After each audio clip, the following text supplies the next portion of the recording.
Assalamualaikum warahmatullahi wabarakatuh. Alhamdulillahi rabbil alamin. Wassalatu wassalamu ala asyrafil anbiya'i wal mursalin nabiyina Muhammadin wa ala alihi wa sahbihi ajma'in. Rabbi shrah li sadri wa yassir li amri wahlul 'uqdatam min lisani yafqahu qawli. Sidang jamaah salat maghrib yang sama-sama dirahmati dan dimuliakan oleh Allah Subhanahu wa taala. Alhamdulillah kita memuji Allah Subhanahu wa taala yang kembali memberikan kesempatan, kesehatan, inayah, hidayah sehingga pada malam ini kita bisa kembali melanjutkan kajian rutin kita. Pada pertemuan 2 pekan lalu kita membahas tentang ayat yang terdapat di dalam surah Al-Fatihah yang berupa doa Ihdinas siratal mustaqim. Tunjuki kami jalan yang lurus. Saya tidak akan kembali menjelaskan lagi apa itu petunjuk. Namun kita akan melanjutkan bahwa pada kesimpulannya memohon petunjuk kepada Allah Subhanahu wa taala intinya tujuannya agar kita mendapatkan seluruh kebaikan dan kita bisa menyelamatkan diri dari seluruh keburukan. Jadi intinya adalah bermohon agar mendapatkan seluruh kebaikan dan diselamatkan dari seluruh keburukan. Selanjutnya kita akan menjelaskan tentang kriteria siratal mustaqim yang harus terpenuhi sehingga jalan yang lurus yang kita minta itu yang bagaimana kriterianya. Di sini dikatakan bahwa wala takunu tariqu siratan hatta tatadammana khamsata umur. Jadi suatu jalan tidak bisa dikatakan sebagai jalan yang ideal terkecuali apabila terpenuhi 5 kriteria. Jadi jalan yang lurus itu 5 kriterianya sehingga bisa menjadi jalan yang ideal. Yang pertama sesuai dengan yang disebutkan dalam ayat ini adalah al-istiqamah. Istiqamah makna letterleknya adalah lurus. Adalah lurus. Sementara kalau kita istilah istiqamah dalam pendekatan istilah yaitu yang menetapi jalan dan tidak berpindah-pindah, tidak berubah-ubah. Itu namanya istiqamah. Orangnya istiqamah, Masya Allah. Tapi istiqamah secara bahasa artinya lurus dari kata mustaqim. Yang kedua wal isalu ilal maqsudi. Jalan yang ideal itu adalah jalan yang menjamin untuk menyampaikan kita kepada tujuan. Jadi kita memilih melewati satu jalan, kita sudah yakin bahwa ketika kita melewati jalan ini, insya Allah akan menyampaikan kita ke tujuan. Ya, contohnya masing-masing kita menuju masjid ini, start dari tempat kita masing-masing, kita sudah tahu akan melewati rute-rute yang mana. Maka sudah tergambar di benak kita, di kepala kita. Oh, kita lewat ini, sampailah kita di masjid ini. Maka kriteria yang kedua, wal isalu ilal maksudi, adalah menjamin untuk menyampaikan kita kepada tujuan. Yang ketiga adalah al-qurb. Jalan yang bagus itu adalah dekat. Ya, jalan yang bagus itu, yang ideal itu, yang dekat. Makanya dalam doa safar ada redaksi yang diajarkan oleh Nabi SAW. Dalam doa safar itu kita minta watwi anna bu'dah. Ada dalam doa safar watwi anna bu'dah, ya Allah, pendekkanlah jarak itu. Artinya paling tidak secara perasaan, kalau kita ditolong oleh Allah Subhanahu wa taala, yang sebenarnya jarak yang jauh tapi terasa dekat. Ya, terasa dekat. Sebaliknya kadang-kadang ada jarak yang dekat tapi terasa jauh. Maka jalan yang ideal itu, kriteria yang ketiga adalah yang dekat. Yang keempat adalah wasa'atuhu lil marrina alaihi. Jalan yang ideal itu adalah jalan yang bisa menampung seluruh orang yang berjalan di atasnya. Berarti jalan yang ideal itu adalah jalan yang luas, jalan yang lebar. Ya. Kenapa terjadi kemacetan? Karena jalannya sempit. Ya. Kendaraan semakin bertambah, jalan ya hanya pertambahannya mungkin sekali dalam 5 tahun, dalam 10 tahun, sementara setiap hari bertambah kendaraan. Maka jalan yang ideal itu adalah jalan yang dapat menampung seluruh orang yang berjalan di atas jalan itu. Yang kelima, wa ta'ayyunhu tariqan lil maqsudi. Kriteria yang kelima adalah jalan itu adalah jalan yang jelas ya menyampaikan kita kepada tujuan. Ya. Jadi ada sedikit kesamaan dengan kriteria yang kedua tadi, yang dijamin menyampaikan kita kepada tujuan. Ya. Bedanya dengan poin yang kelima ini adalah jalanan itu tidak lagi membingungkan karena kita sudah tahu pasti ke arah sini, ya jalan itu. Nah, itu membedakan. Jadi kita dimanapun, bagaimanapun, kita tidak akan pernah bingung lagi. Kita mau dari arah timur, kita sudah tahu rute mana yang kita pakai ya untuk sampai di masjid ini. Kita dari arah barat, kita sudah tahu.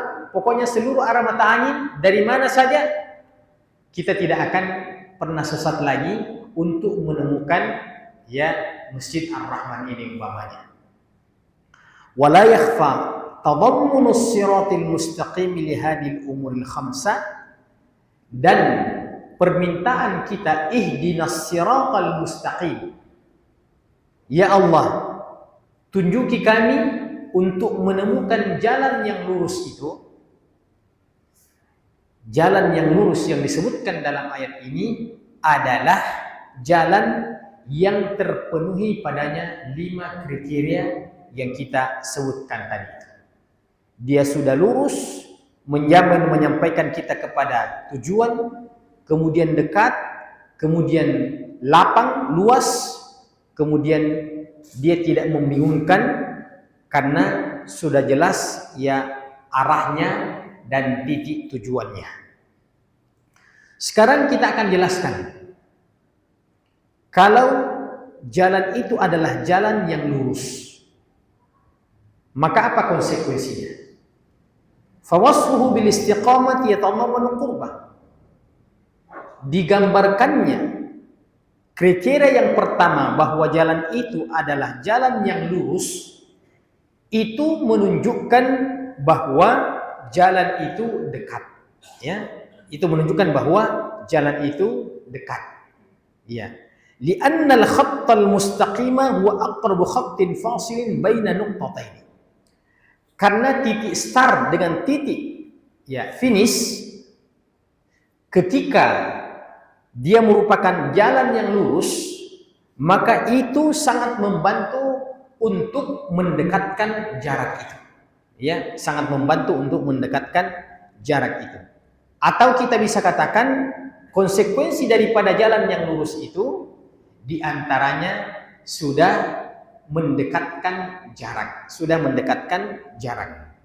Ya, artinya kadang-kadang yang membuat kita ini kelamaan sampai itu karena jalan itu tidak lurus. Ya, umpamanya kita mau ke Bode lewat Camba, ya. Berapa jam kita berputar-putar di situ karena jalannya tidak lurus, ya, meliuk-liuk, menantang.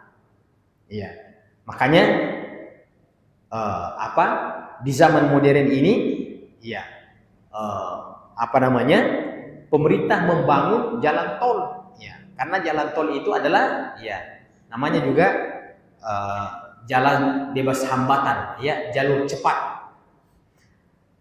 Wa kullama ta'awwaja tala wa ba'da. Setiap jalan itu banyak pembelokan-pembelokannya, maka itu yang semakin memperpanjang jaraknya dari sisi waktunya. Wastiqamatuhu tatamannu isalahu ilal maqsud. Dan lurusnya jalan itu memberikan jaminan untuk sampai kepada tujuan. Ya, kalau ada yang mau bertanya tentang satu alamat, ya, yang penting jalan menuju alamat itu adalah jalan yang lurus, ya. Kita yang memberikan penjelasan, tidak terlalu repot memberikan penjelasan. Orang juga yang mendapatkan penjelasan dari kita juga tidak kesulitan memahami. Ya. Umpamanya dikatakan jalan Aceh dari Moyo ini, ya, kan banyak lorong-lorong kecil. Ya, untuk menemukan Masjid Ar-Rahman, pokoknya lurus saja. Kalau daerah Penakukang lurus saja. Jangan terpengaruh dengan jalan lorong kiri kanan, jangan. Ya. Karena dia di pinggir jalan sebelah kiri. Satu-satunya masjid. Maka itu menunjukkan lurusnya jalan itu menjamin untuk sampainya kita pada tujuan itu. Wa nasbuhu li jami'i man yamurru alaihi yastalzimu sa'atahu. Dan terbentangnya jalan tersebut kepada semua orang yang mau melewati jalan tersebut. Yastalzimu sa'atahu menunjukkan jalanan itu adalah jalan yang lebar, ya, jalan yang luas. Jadi dipersilahkannya siapa mau lewat jalan ini siratal mustaqim, tidak dibatasi. Yang penting mau lewat jalan yang lurus ini dengan kriteria-kriteria, dengan persyaratan-persyaratan, tidak dibatasi, menunjukkan jalan itu adalah jalan yang luas, yang lebar, jalan yang luas. Kemudian wa idhafatuhu ilal mun'ami alaihim wa wasfuhu bimukhalafati sirati ahli al-ghadabi wad-dhalali yastalzimu ta'ayyunahu tariqan. Kemudian disandarkannya jalan ini kepada orang-orang yang mendapatkan nikmat. Siratal ladzina an'amta alaihim. Jalannya orang-orang yang engkau berikan nikmat atas mereka. Jadi itu namanya disandarkan nikmat itu kepada mereka. Ya. Wa wasfuhu bi mukhalafati sirati ahli al-ghadab wad-dhalal. Ini jalannya orang-orang yang telah engkau berikan nikmat. Ya. Ini jalan untuk siapa? Ini jalan diperuntukkan bagi orang-orang yang mendapatkan nikmat dan karunia dari Allah Subhanahu wa taala. Iya. Bagaimana kalau ada orang yang mau melewati jalan itu, tapi dia bukan orang yang mendapatkan nikmat? Maka kita katakan tidak. Jalan ini dikhususkan kepada orang-orang yang mendapatkan nikmat. Sebentar kita akan jelaskan siapa orang-orang mendapatkan nikmat itu. Kemudian Allah mengatakan ghairil maghdubi alaihim waladhdallin, bukan jalannya orang-orang yang dimurkai. Berarti orang-orang yang dimurkai itu sekaligus jawaban bukan orang-orang yang mendapatkan nikmat dari Allah Subhanahu wa taala.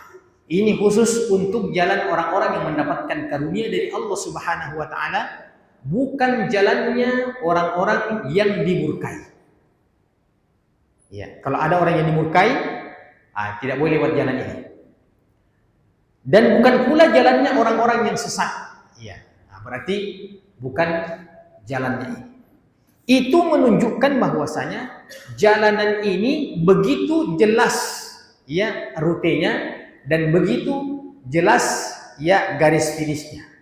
Karena sudah dikatakan banyak orang-orang yang ingin menggunakan jalan-jalan itu, tapi sudah dijelaskan bahwa hanya orang-orang yang mendapatkan karunia dari Allah Subhanahu wa taala, bukan orang-orang yang dimurkai dan bukan pula orang-orang yang sesat.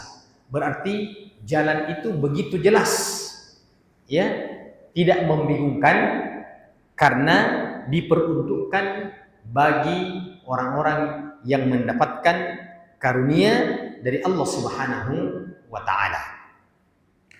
Kemudian masih berbicara tentang as-sirat, jalan.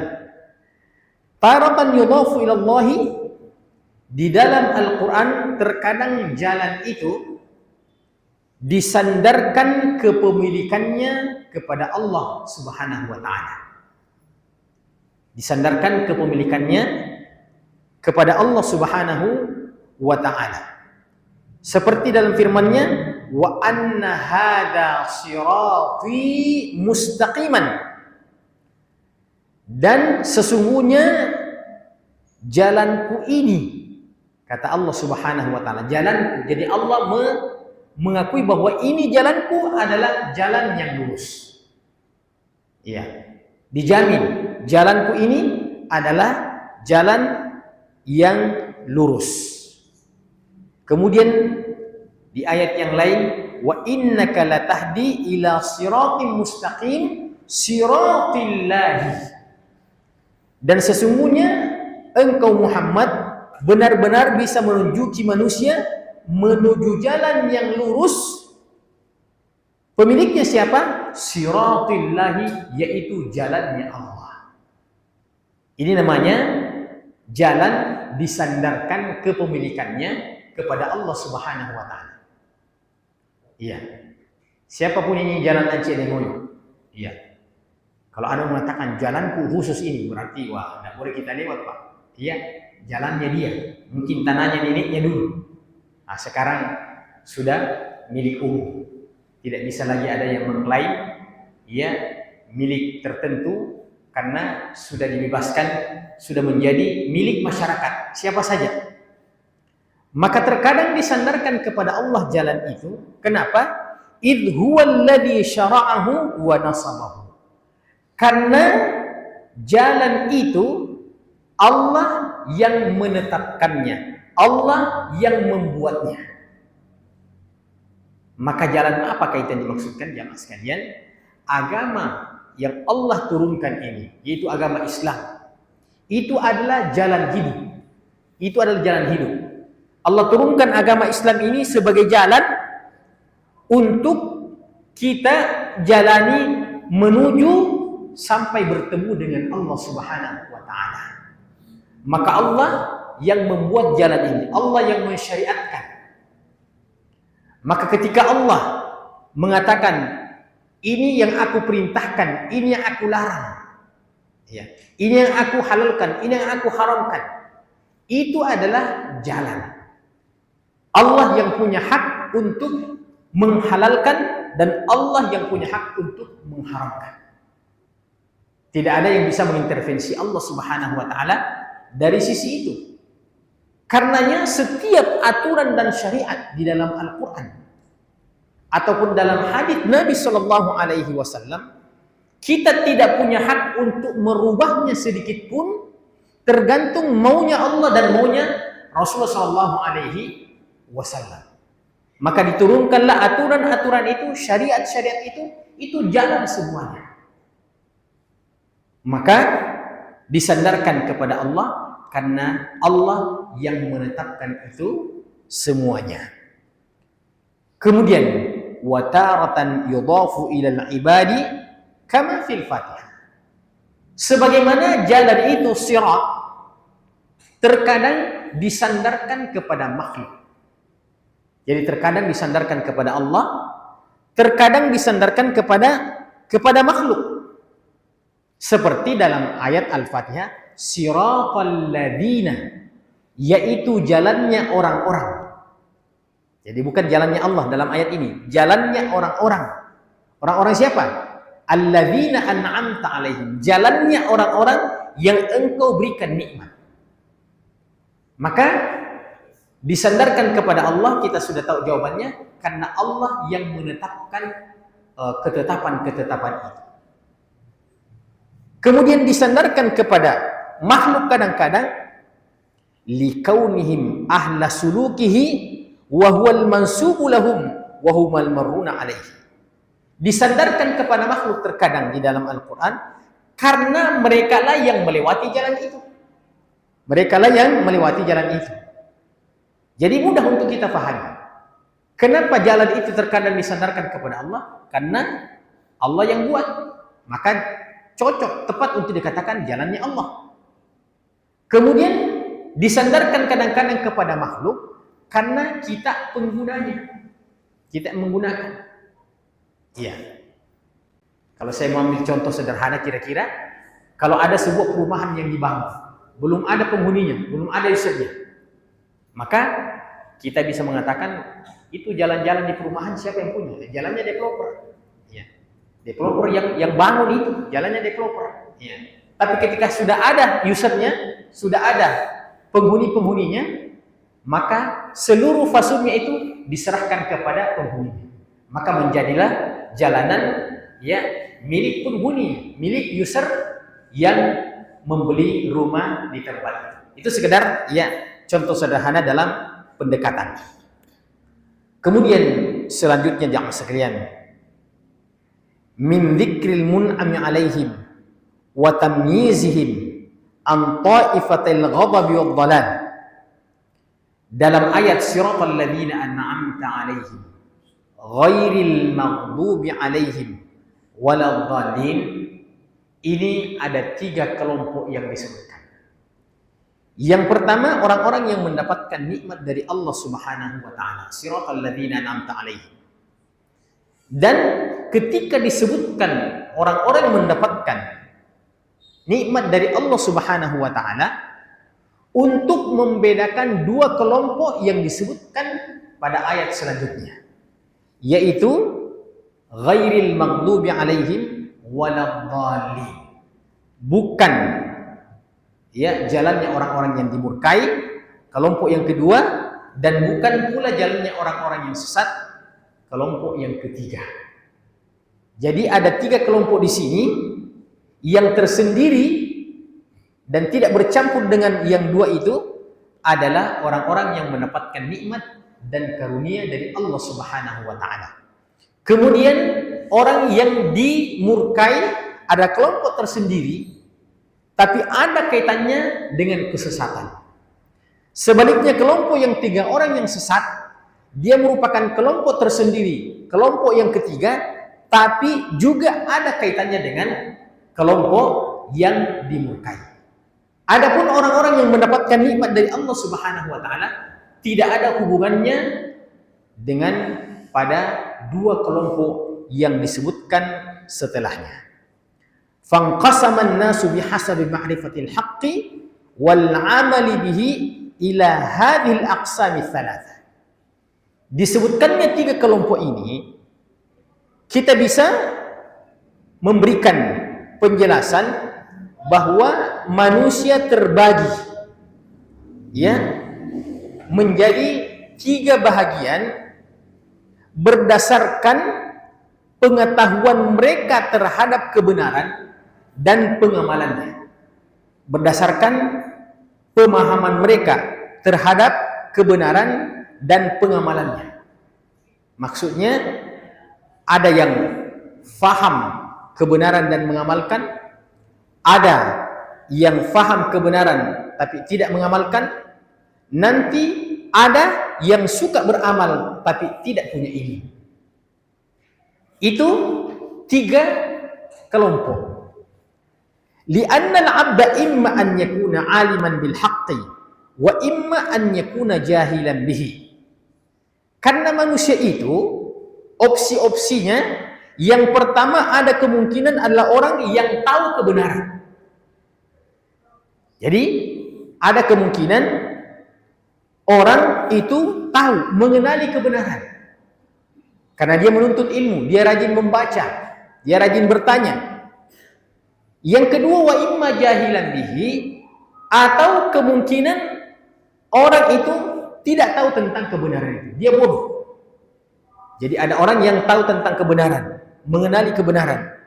Atau kemungkinan yang kedua, dia tidak tahu, ya, dia tidak tahu kebenaran itu. Wal 'alimu bil haqqi imma an yakuna 'amilan bimujibihi au mukhalifan lahu. Kita kembali bahwa kemudian orang yang tahu tentang kebenaran tadi itu ada dua kemungkinan lagi. Orang yang tahu tentang kebenaran tadi itu ada dua kemungkinan. Yang pertama kemungkinannya adalah ketika dia tahu kebenaran, dia mengamalkan kebenaran itu. Dia praktekkan kebenaran itu. Dan opsi yang kedua, kemungkinan yang kedua, dia tahu kebenaran itu, tapi dia selisihi pengetahuannya. Jadi maksudnya, ada orang yang mengenali kebenaran, dia konsisten mengamalkan apa yang dia tahu. Ada juga orang yang dia tahu, tapi tetap dia langgar itu apa yang dia ketahui. Coba kalau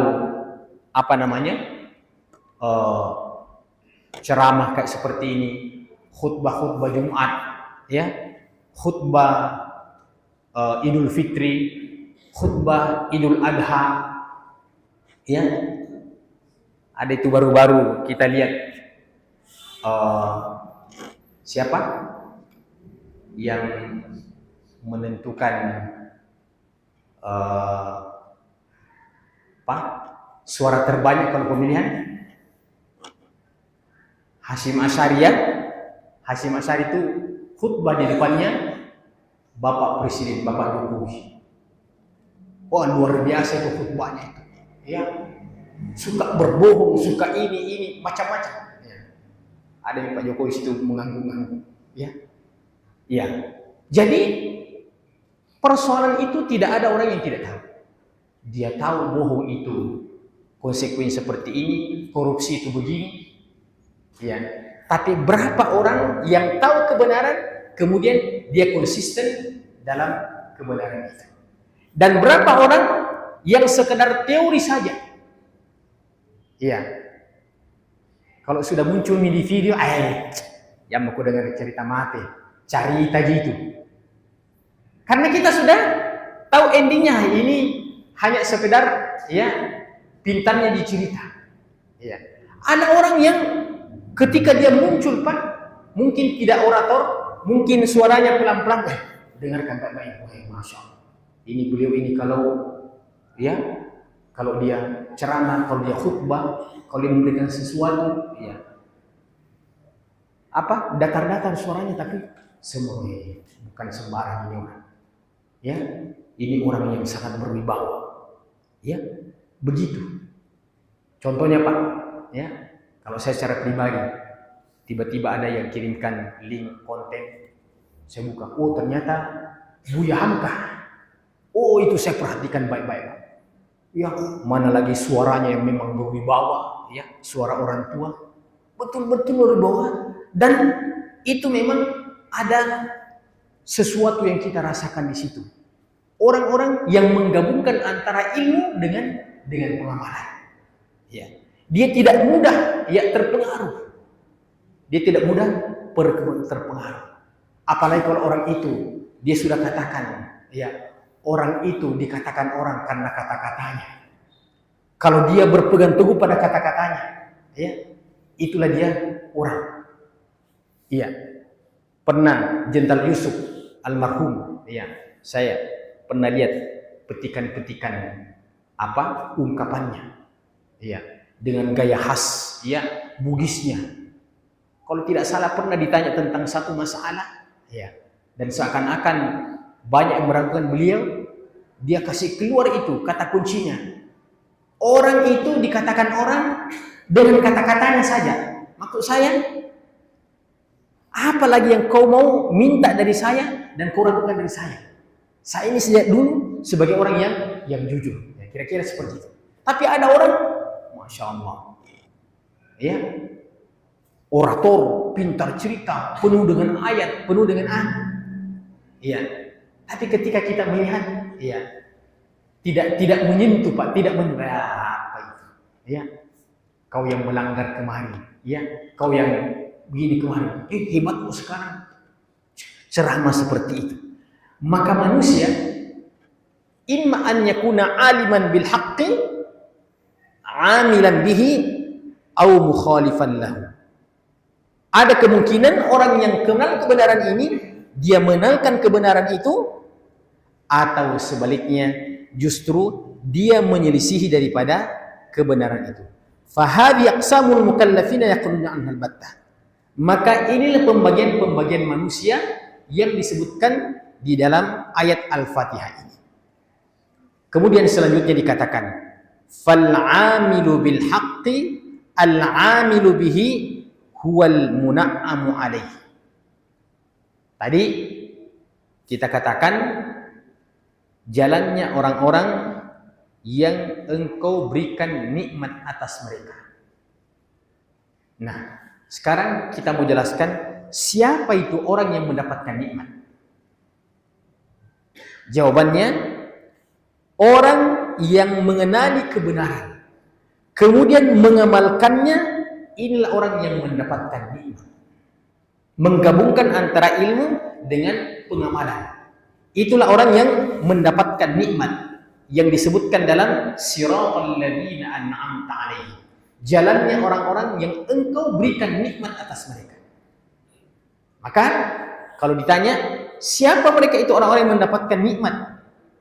Maka jawabannya orang yang tahu kebenaran kemudian mengamalkannya. Itu orang yang mendapatkan nikmat dari Allah Subhanahu wa taala. Wa huwal ladzi zakka nafsahu bil ilmin nafi wal amali shalih. Dan selanjutnya orang yang mengenali kebenaran kemudian mengamalkannya. Pada proses selanjutnya ilmu yang diamalkan itu menjadi penyebab untuk membersihkan jiwanya, menjadi penyebab untuk membersihkan jiwanya dengan ilmu yang bermanfaat dan amal saleh. Jadi ilmu ditambah dengan pengamalan, di satu sisi manfaatnya menjadi tazkiyatun nafsi, menjadi pembersih jiwa. Ya. Jadi kalau kita ini mau membersihkan diri kita, membersihkan jiwa kita. Kalau membersihkan tubuh kita kan kita sudah tahu, ya, dengan cara mandi, ya, pakai sabun, gosok gigi, selesai. Tapi bagaimana caranya kalau jiwa hati yang mau dibersihkan? Salah satu di antara langkah-langkah untuk membersihkan jiwa adalah ketika kita memiliki pemahaman ilmu tentang satu kebaikan kemudian kita amalkan, maka itu telah terjadi proses pembersihan jiwa. terjadi proses pembersihan jiwa. Bagaimana ketika jiwa itu bersih? Di antara hasilnya menghasilkan ketenangan dan menghasilkan kelapangan dada. Menghasilkan kelapangan dada. Ilmu yang kita ketahui kemudian kita amalkan itu menghasilkan kepuasan dalam diri kita. Iya. Contoh umpamanya jemaah sekalian. Contohnya. Ya. Berpuasa umpamanya. Puasa-puasa sunnah terutama. Ya. Sebentar lagi nih kita masuk tahun baru, ada bulan Muharram, ada puasa Asyura. Ya, puasa Asyura tanggal 10 Muharram, menghapuskan dosa setahun yang lalu. Kita sudah tahu tentang pengamalan daripada sunnah berpuasa. Maka walaupun dengan tertatih-tatih kita berpuasa sunat pada hari itu, ya, tapi ketika kita berbuka di waktu sudah terbenam matahari, Nabi memang sudah mengatakan orang yang berpuasa itu mendapatkan dua bentuk kegembiraan, satu kegembiraan yang dipercepat, satu kegembiraan yang diundur. Kegembiraan yang dipercepat itu langsung kita rasakan adalah ketika kita berbuka. Ya, ketika kita berbuka. Itu luar biasa, Pak. Ya. Biar kita ini orang susah, orang bagaimana, ada kita punya masalah, Pak. Ya. Ada utang kita. Saya belum pernah lihat orang, Pak, sementara ya meneguk air, makan kurma, ya, dia tetap kenapa ini? Kenapa Bapak ini sementara berbuka? Saya ingat utang. Dilupa itu utang dulu untuk sementara, Pak. Yang kita rasakan itu kebahagiaan di saat kita berpuasa.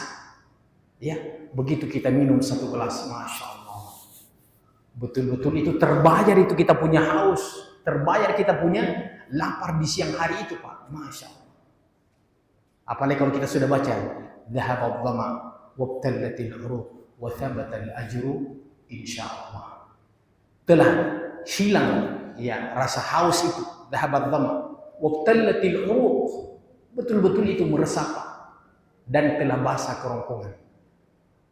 Wa thabatal ajru insyaallah, dan yang tertinggal adalah tertinggal daripada pahala. Maksudnya sudah hilang capeknya, sudah hilang laparnya, sudah hilang dahaganya, yang tertinggal kekal adalah tinggal pahalanya. Jadi begitu di dunia, Pak. Kita ini melewati kehidupan kita ini letih, capek. Ya. Kita habis sholat, sudah hilang itu. Ya. Sholat maghrib tadi, kita rukuk, kita sujud, kita iktidal, sudah hilang. Kalau Allah terima kita punya ibadah itu, Pak, pengorbanan kita itu sudah tidak terasa lagi. Yang tertinggal menjadi tabungan bagi kita ini adalah pahala kita di sisi Allah Subhanahu wa taala. Semua usaha-usaha kita lakukan melalui pengorbanan itu akan diangkat ya rasa capeknya, rasa letihnya, maka yang tersisa adalah kebahagiaannya. Sebaliknya orang yang melakukan pelanggaran, Pak, dipercepat itu rasa kebahagiaannya. Ya, cobalah pelaku maksiat itu. Pelaku maksiat itu, ya, dia lakukan itu, dia gembira, ya. Tapi setelah hilang kegembiraan itu, hilang nikmat yang sesaat itu, ya, yang tersisa adalah kesengsaraan yang abadi. Tidak ada orang, Pak, pelaku maksiat itu yang kita lihat gembira terus, ya. Biasanya orang menyesali perbuatan itu setelah selesai. Sebaliknya ibadah itu diawali dengan kesulitan, tapi berakhir dengan kebahagiaan dan kegembiraan. Itu beda antara kebaikan dan kemaksiatan. Wa huwal muflih, dan kalau dia sudah membersihkan jiwanya, artinya orang ini adalah orang yang mendapatkan kebahagiaan dan keberuntungan. Kebahagiaan dunia lebih-lebih kebahagiaan ukhrawi. Allah berfirman, qad aflaha man zakkaha. Sungguh beruntunglah orang yang mensucikan dirinya. Beruntung, qad aflaha man zakkaha. Iya. Seperti Allah mengatakan pada aflahal mu'minun alladzina hum fi salatihim khashi'un. Maka di sini katakan qad aflaha man zakkaha. Sungguh beruntung orang yang mensucikan jiwanya. Atau dalam ayat yang lain qad aflaha man tazakka. Sungguh beruntunglah orang yang mensucikan jiwanya wa dzakara asma rabbih fasalla, dan kemudian dia menyebut nama Tuhannya dan kemudian dia salat. Berarti ayat ini menuntun kita untuk mendapatkan kebahagiaan itu memperbanyak zikir. Memperbanyak salat-salat sunat, karena Allah mengatakan wa dzakara asma rabbih fasalla wal 'amilu bihi al muttabi'u hawahu wal maghdubu alaihi. Kita pindah pada kelompok yang kedua. Ada orang yang tahu kebenaran, tapi dia selisih kebenaran yang dia tahu. Atau tepatnya dikatakan justru dia mengikuti hawa nafsunya. Ini yang masuk kelompok yang kedua, al-maghdubu alaihim. Inilah orang yang dimurkai. Ya, inilah orang yang dimurkai. Jadi orang yang dimurkai itu pada dasarnya orang yang tahu, tapi justru dia selisihi. Itu memang orang yang pantas dimarahi, dia tahu aturan tapi dia selisih. Iya. Kalau ada orang yang tidak tahu kemudian dia selisihi, itu ringan, Pak. Iya, jangan langsung dimarahi. Dia belum tahu aturan. Iya. Ada salah seorang mahasiswa saya dulu, Pak. Iya. Sekarang sudah selesai itu. Iya. Dari NTT. Ya, pertama kali injak Makassar. Naik motor dia masuk di tol, Pak. Dia motor masuk di jalan tol. Tiba-tiba petugas tol itu datang buru dia, Pak. Bayangkan itu. Dia naik motor masuk tol. Ya. Diburu, di stop. Ya. Kenapa bisa ada yang masuk di sini, bilang? Oh, tidak bisa, lewat sini, Pak, ya. Ya. Orang baru dari kampungnya tiba-tiba dapat jalan lebar, hambatan. Dia kira seluruh pejalan kaki di situ. Ya. Saya bilang, jadi waktu kau didapat sama petugas, dia tidak marahi saya. Dia suruh saya kembali diantar. Ya. Itu orang yang tidak tahu. Adapun ini orang yang tahu, akan tetapi dia selisihi, maka pantas dia maghdubun alaihi, dimurkai oleh Allah Subhanahu wa taala. Wal jahilu bil haqqi huwa. Kelompok yang ketiga adalah orang yang tidak tahu kebenaran tapi suka beramal. Maka ini orang yang sesat. Jadi entah mana yang paling buruk di sini. Dua-duanya buruk. Ada yang tahu tapi suka melanggar. Ada yang suka beramal tapi tidak ada ilmunya. Dua-duanya tidak ada yang baik. Ya. Wal maghdubu alaihi dhallun an hidayatil amal. Sementara orang yang dimurkai itu sebenarnya dari sisi kesesatannya ada. Dia sesat dari petunjuk untuk beramal.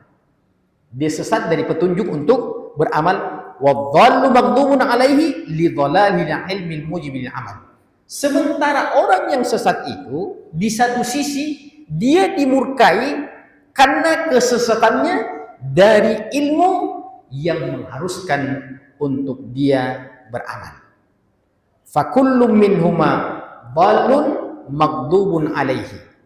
Maka dua-duanya ini masing-masing ada unsur kesesatannya dan masing-masing ada unsur dimurkainya. Walakin tarikal amali bil haqqi ba'da ma'rifatihi aula biwasfil ghadabi wa ahaqqu bihi. Akan tetapi orang yang meninggalkan beramal padahal dia sudah tahu, itu lebih tepat untuk melengket padanya sifat dimurkai. Ya. Walaupun di satu sisi dia juga memiliki kesesatan. Jadi ada orang yang dua-duanya melanggar. Yang satu melanggar, ia tahu, maka dia pantas dimarahi. Yang satu melanggar karena dia tidak tahu, dia beda. Maka al-maghdubu alaihi lebih tepat dikatakan orang yang dimurkai oleh Allah Subhanahu wa taala karena dia punya ilmu tapi dia meninggalkan pengamalannya. Kalau kita ingin mencontohkan dalam kelompok mana contoh daripada orang-orang yang dimurkai oleh Allah Subhanahu wa taala, yaitu sabda Nabi yang mengatakan al-yahudu maghdubun alaihi wan nasara dhallu. Orang-orang Yahudi itu adalah contoh orang-orang yang dimurkai oleh Allah Subhanahu wa taala. Ini orang-orang Yahudi, Pak, orang Zionis yang melakukan pembantaian dengan saudara-saudara kita di Gaza. Ini adalah orang yang diberikan kecerdasan oleh Allah Subhanahu wa taala, tapi dia memanfaatkan untuk menjadikan manusia ini korban dalam ilmu-ilmu yang mereka miliki. Maka Allah katakan mereka termasuk orang-orang yang dimurkai oleh Allah Subhanahu wa taala. Demikian jemaah sekalian, semoga bermanfaat. Subhanakallahumma wa bihamdika, asyhadu an la ilaha illa anta, astaghfiruka wa atubu ilaik. Wa akhiru da'wana alhamdulillahirabbil alamin. Wassalamualaikum warahmatullahi wabarakatuh.